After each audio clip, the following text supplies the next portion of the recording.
O Conselho Nacional de Justiça divulgou hoje novo balanço sobre a situação do novo coronavírus nas penitenciárias de todo o país. Já são mais de 17 mil contaminados pela doença, entre presos e agentes prisionais. Dos 17.123 casos confirmados da doença, mais de 11 mil são detentos e quase 6 mil servidores penitenciários. As mortes em todo o sistema já chegam a 139. São Paulo, Distrito Federal e Pernambuco são as unidades da federação com maior número de registros. Sergipe, Alagoas e Roraima estão entre os estados com menos casos. O complexo penitenciário da Papuda, em Brasília, tem hoje mais de 13 mil presos em centros de detenção de todos os regimes. Desde março, as visitas presenciais foram suspensas como forma de conter os efeitos da pandemia. Mas ficar longe de um parente preso não tem sido fácil. A gente está muito assustado, né? E apreensivo. Meu medo é muito grande dele pegar esse vírus lá dentro, porque como a gente está distante, não está tendo contato, a gente não sabe a situação que ele pode ficar, né? Segundo o último balanço da Secretaria de Administração Penitenciária da Capital Federal, já foram registrados 1.700 casos da Covid-19. Mais de 1.400 em presos e 274 em policiais penais. A taxa de letalidade da doença, no entanto, é de menos de 1,5% com 3 mortes.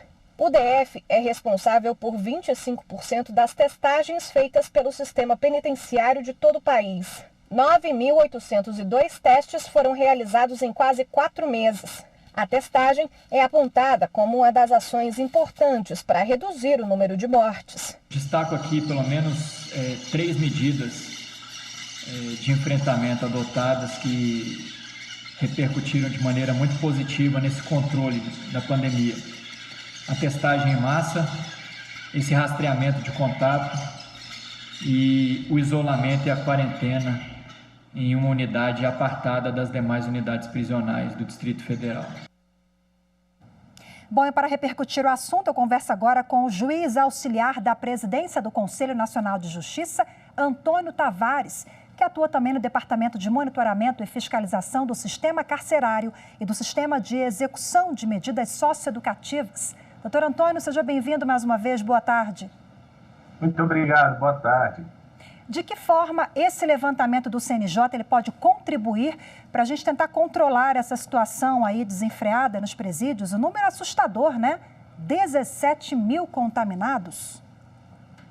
Na verdade, é um trabalho bastante árduo, feito a partir dos tribunais estaduais e federais, né, dos grupos locais de monitoramento e de fiscalização do sistema carcerário, que municiam o CNJ, o Departamento Nacional, né, o Departamento de Monitoramento e Fiscalização do Sistema Carcerário, com esses dados semanalmente.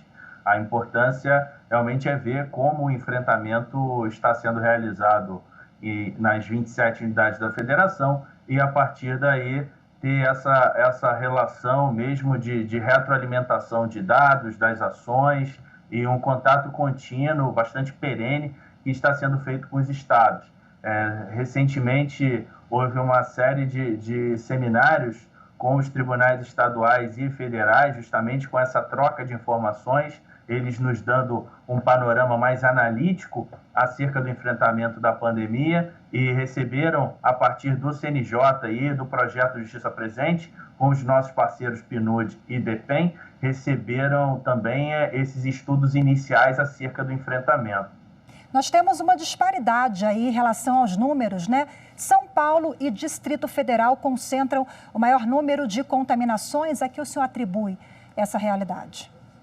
Eu não atribuo a desídia, muito pelo contrário. Acredito que aqueles estados que têm um número maior de detecção são estados que, conhecidamente, têm uma posição de desenvolvimento humano econômico um pouco maior, né, do que outras unidades da federação, e aparentemente tem mais recursos para realizar testagens, né? No nosso levantamento semanal está explicado ali que os testes por SWAB e o teste rápido de sangue, eles vêm sendo utilizados mais largamente nas casas prisionais, e a detecção dos casos é maior em São Paulo e no Distrito Federal. Além, é claro, do tamanho da população carcerária e da população em internação e semi-liberdade socioeducativa na unidade da federação referida no estado de São Paulo. Esse problema da superlotação é um problema que o Brasil enfrenta há muitos anos já. Ele se torna mais evidente agora na pandemia? Na verdade, com a DPF 347, houve o reconhecimento do estado de coisas inconstitucional. A Suprema Corte Brasileira, o Supremo Tribunal Federal, reconheceu que esta situação de superlotação de aproximadamente 70% da capacidade, a operação com baixa condição de higiene e com deficitário atendimento de saúde aos detentos, bem como aos servidores públicos que lá atuam, demonstram que há condição bastante precária no atendimento à população carcerária, seus familiares e, em última análise, a toda a sociedade. Quando chega um vírus com as características do novo coronavírus, que induz a doença Covid-19, há, de fato, uma situação bastante complicada, né? Uma vez que há um terreno fértil para a propagação rápida da doença. Vamos finalizar aqui com um tema bem sensível que diz respeito à suspensão das visitas nos presídios, né? Desde março, salvo engano, as visitas foram suspensas e é uma situação dramática também para os dois lados, né, doutor Antônio? Mas é a única forma de frear um pouquinho o alastramento dessa contaminação? O Poder Judiciário ele trabalha muitas vezes com a ponderação de princípios e de valores. Na situação enfrentada desde fevereiro, março, reconhecida pelo Conselho Nacional de Justiça a partir da recomendação número 62, a saúde pública ela merece uma atenção muito especial no momento vivido. Desse modo, ainda que a Constituição e a LEP, de uma maneira mais analítica, mais descritiva, indique ali a necessidade de ressocialização a partir do convívio com a família, nos momentos de visita, etc., no caso, a restrição ao deslocamento de pessoas que vem acontecendo em toda a sociedade, com as recomendações de fique em casa, bem como algumas situações até de lockdown, elas também refletem no sistema carcerário, inclusive diante deste quadro bastante desfavorável reconhecido pela DPF 347. Desse modo, o que tem sido feito para minimizar essa situação? Por meios oficiais, é bom que a gente deixe bem claro, vem sendo incentivado o aumento das visitas virtuais. Há casos, inclusive, de familiares na Coreia do Sul que tiveram contato com seu familiar preso aqui no território brasileiro, que por meio virtual seja mantido esse vínculo e as pessoas presas possam ver seus parentes, inclusive para além da fronteira do território nacional, como nesse exemplo que eu dei agora há pouco. Ok, muitíssimo obrigada. Excelente medida realmente, porque isso impacta, né, nesse momento tão dramático que a gente vive, sensível, acaba melhorando um pouquinho ali a relação do preso com a família. É também um direito constitucional tudo isso que a gente está falando, né? Doutor Antônio Tavares, juiz auxiliar da presidência do CNJ, conversou comigo ao vivo. Muito obrigada mais uma vez. Excelente tarde para o senhor. Muito obrigado. Eu gostaria de informar mais uma vez o seguinte: cnj.jus.br/sistema carcerário. Lá está o andamento da Covid-19. O cidadão brasileiro pode acompanhar toda terça ou quarta-feira há uma atualização semanal. Há uma aba Covid-19. Tá bom? Excelente. Boa tarde. Serviço. Saúde. Que ótimo. Excelente informação para a gente finalizar. Saúde para o senhor. Tudo de bom, se cuida. Igualmente. E você vai ver a seguir: no Distrito Federal, estudante é preso por suspeita de crime ambiental. Os detalhes em instantes.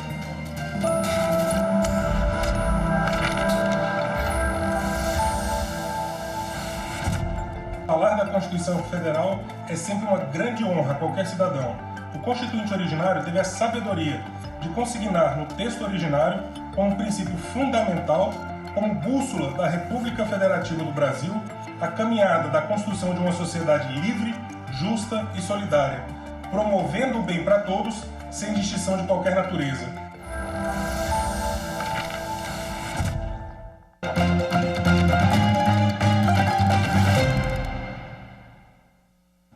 Com a autorização da 13ª Vara Federal de Curitiba, a Polícia Federal fez hoje a Operação Mercado das Armas. A ação tem como objetivo combater o tráfico internacional de armas. Os policiais cumpriram 25 mandados de busca e apreensão e um de prisão em 8 estados. As investigações apontam que as armas eram importadas de forma ilegal do Paraguai e elas estavam no Brasil com a ajuda de atravessadores do país vizinho. Além das armas, os suspeitos importavam peças de pistolas airsoft, que eram adaptadas e transformadas em supermetralhadoras reais. E com a autorização da Justiça, a Polícia Civil do Distrito Federal fez hoje a 4ª fase da Operação Snake, que investiga crimes ambientais. Os policiais cumpriram o mandado de prisão temporária contra Pedro Krambeck. O Pedro é o estudante de veterinária que foi picado por uma cobra naja no início deste mês. O estudante de veterinária foi preso na casa dele, no Guará, região administrativa do Distrito Federal, local onde ele mantinha e foi picado por uma cobra naja de origem asiática proibida no Brasil. Durante a operação, um médico legista da Polícia Civil acompanhou a prisão para verificar a situação de saúde de Pedro, que saiu há poucos dias da UTI, onde se recuperava da picada da cobra naja.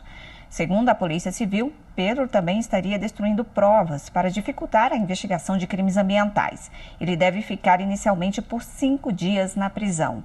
Pedro foi multado em R$62 mil pelo IBAMA por dificultar a ação dos fiscais, maus tratos e manter animais exóticos sem autorização.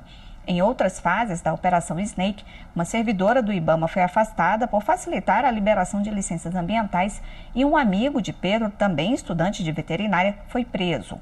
17 cobras já foram apreendidas desde o início da investigação.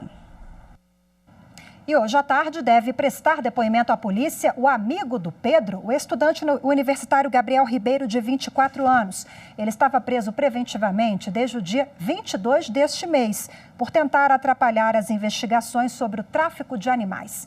Essa prisão era de 5 dias, mas ela foi prorrogada por mais 5 pela Justiça Criminal do Gama, que é uma cidade que fica a 35 quilômetros aqui de Brasília. Gabriel está dividindo uma cela com outras 10 pessoas na carceragem da Polícia Civil do Distrito Federal. Bom, e quem vai falar com a gente agora sobre a suspeita de crime ambiental, sobre esse caso envolvendo a Operação Snake, é o advogado Nelson Buganza, que já está conosco aqui na tela. Muito obrigada mais uma vez por participar. Boa tarde para o senhor. Boa tarde, eu que agradeço, Rafaela, o convite. Vimos ali que a prisão foi prorrogada mais 5 dias, justamente para apurar mais detalhes do caso. Mas o estudante Pedro, ele é o principal suspeito, né, Buganza? É verdade, mas o que ocorre na realidade? Há aí crimes que são de servidores públicos, né? Em face de licenças que com certeza elas não têm o conteúdo correto, né? Então, esse estudante, ele está numa situação bastante complicada, porque, na realidade, além do crime ambiental, ele também será incurso nos crimes previstos aí, ou de falsidade ideológica, ou de uso de documento falso, ou até, quem sabe, os dois. Bom, né? Ambientalistas defendem uma punição mais rigorosa em relação a esses crimes ambientais. Realmente, em alguns casos, a pena é baixíssima, a pessoa não chega a ficar presa. Só que nesse caso é diferente, porque é uma grande rede, digamos assim. É o Pedro Krambeck, é o amigo, parece que os pais também tinham relação. A combinação de todos esses crimes que o senhor explicou para a gente complica a situação desse grupo, né? E podem, realmente, eles podem ir para a cadeia, de fato? Sim, olha, veja só, ali, nesse caso específico, além, você citou muito bem, e o telespectador precisa entender um pouco que as penas para os crimes ambientais, para um crime, ela varia entre 3 meses a 1 ano de detenção, certo? Não é nem de reclusão. Ocorre que, num crime maior, ou seja, bando, né? Ou seja, uma quadrilha, né? Crime de quadrilha, obstrução de justiça, falsidade ideológica, a própria introdução desses animais, né? Ou seja, os crimes ambientais que têm pena baixíssima, somados aos crimes praticados por servidor público, que eles também serão em curso, seja, dependendo das investigações, corrupção passiva, obstrução de justiça, falsidade ideológica e, principalmente, o uso de documento falso. Só para você ter uma ideia, o uso de documento falso, a pena é de reclusão de 2 a 6 anos, mais a falsidade ideológica, de 1 a 5. Ou seja, a somatória de todos esses crimes, com certeza, poderá dar muitos anos, ou seja, o início da pena poderá até começar no regime fechado. Eu acho que acaba sendo positivo para inibir, né, esse tipo de crime que é bem alto aqui no Brasil. Agora, esse estudante, o curioso, gente, é que ele é estudante de veterinária. Não só o Pedro, como o amigo do Pedro, enfim, essa turma aí são estudantes. Isso pode prejudicar de alguma forma o curso de veterinária dele? Muito, muito, porque qual seria a instituição de ensino que gostaria de contar com ambos em seus quadros discentes? É óbvio, nenhuma instituição de ensino vai querer suportar uma carga como essa. E por isso acaba sendo, vamos dizer assim, degradante para a própria universidade. Nenhuma universidade, esses jovens, infelizmente, com certeza serão expulsos dessa faculdade e as outras não irão aceitá-los, certo? Bom, a servidora do IBAMA que facilitou ali a licença também está sendo penalizada, né? Há toda uma investigação sobre ela também. Agora, essa licença, ela é burocrática? Como é que funciona, mais ou menos, para a gente fechar? Olha, eu explico. Essa licença, quem deveria pedi-la seria o Pedro, ou seja, será feito um procedimento administrativo de investigação, será aberto um procedimento primeiramente, com certeza já foi, para saber se o Pedro faria ou fazia esses requerimentos. Se ele nunca fez, seus familiares nunca fizeram esses requerimentos, já há aí uma ilegalidade, ou seja, o órgão do IBAMA dá a licença sem haver pedidos. Tá? Já começa por aí uma ilegalidade, porque o órgão não pode conceder uma licença sem que haja uma tramitação, sem que haja o próprio procedimento administrativo já instaurado. Haja vista que, só para você ter uma ideia, é importante destacar que essa cobra ela não é nativa do Brasil. Isso poderia ter causado um prejuízo gigantesco ao meio ambiente e à própria população.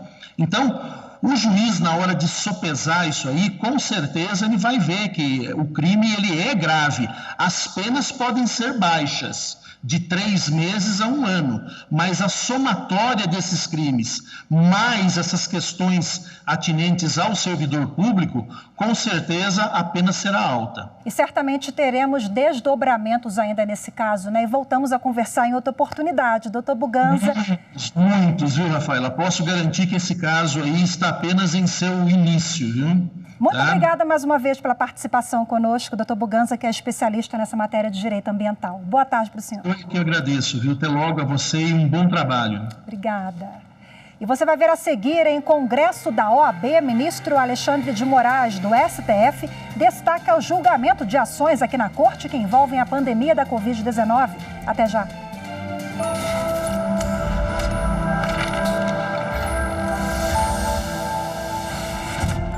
Ao longo da história, de forma gradual, o Brasil construiu mecanismos para a proteção dos direitos e garantias de todo e qualquer cidadão. A nossa Constituição, nossa Carta Magna, é o nosso maior ganho, trazendo e prevendo em seu texto direitos individuais e coletivos, bem como resguardando a nossa democracia.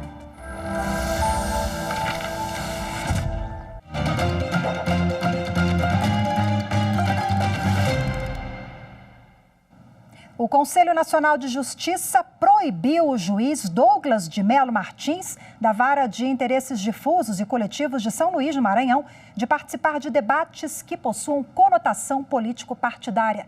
A decisão foi tomada durante sessão extraordinária que foi realizada hoje no CNJ.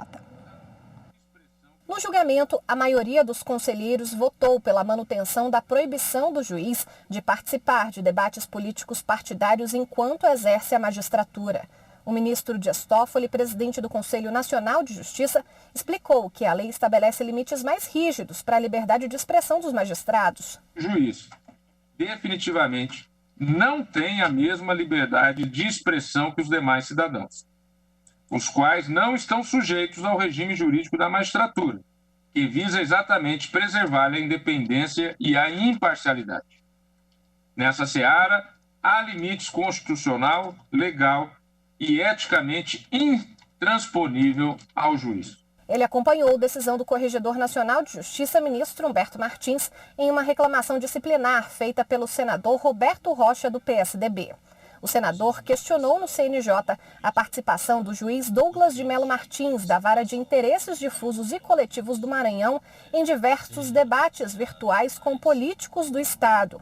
O Conselho Nacional de Justiça tem o dever de zelar pelo prestígio da magistratura nacional e não pode fechar os olhos a aparições públicas de magistrados que transmitam à sociedade a impressão de se revestirem de caráter político partidário e, por via de consequência, de comprometimento da imparcialidade judicial. Para a conselheira Candice Galvão Jobim, além da Constituição Federal, o juiz desrespeitou também a Lei Orgânica da Magistratura Nacional. A conduta está totalmente delimitada e, inclusive, o ministro corregedor teve a preocupação de colocar que o juiz tem que participar de debates virtuais que possuam conotação político-partidário ou que possam ser considerados como de militância política, e acho que essa vedação está, sim, contida na LOMAN. Já o conselheiro Henrique Ávila lembrou ainda das violações que o magistrado comete ao entrar no debate com conotação político-partidária em ano de eleições municipais. Ficou evidente a quem quisesse ver que um juiz adentrou a seara política, se arvorou na condição de corregedor-geral da humanidade. E no terceiro dia do primeiro Congresso Digital Nacional da OAB, da Ordem dos Advogados do Brasil, o ministro Alexandre de Moraes, do STF, ele destacou o julgamento de ações na Corte que envolvem a pandemia. O ministro Alexandre de Moraes começou a palestra falando sobre como a pandemia refletiu no trabalho do Judiciário e relembrou as principais missões do Supremo. As três funções clássicas são: equilíbrio federativo, é função do Supremo Tribunal Federal. A segunda função, de equilíbrio entre os poderes, ações que envolvam Câmara, Senado Federal, Congresso como um todo, Executivo. E a terceira função, que é também uma função de manutenção do equilíbrio na federação. O ministro explicou como o STF incorporou rotinas de julgamentos virtuais. Também destacou que o Supremo foi chamado a responder questionamentos diversos que afetam diretamente a vida de todos. Em uma das ações, ficou decidido que as parcelas das dívidas dos estados com a União devem ser usadas no combate à Covid-19. Nesse momento específico, nesse momento crucial, o Supremo Tribunal Federal, na manutenção desse equilíbrio federativo, o Supremo Tribunal Federal acabou permitindo a destinação de mais de 12 bilhões de reais para que os estados, isso somando todos os estados que ingressaram no Supremo Tribunal Federal e a suspensão por 6 meses, 180 dias, mais de 12 bilhões de reais. Também relembrou o julgamento em que o STF assegurou que os estados, Distrito Federal e municípios podem adotar medidas contra a pandemia. Entre os poderes, todos aqui se recordam, essa foi a questão mais discutida durante esses meses, por várias ações diretas, ADPFs, entre elas a DPF 672, a questão que o Supremo Tribunal Federal definiu de competência administrativa concorrente entre União, estados e municípios para edição de medidas administrativas.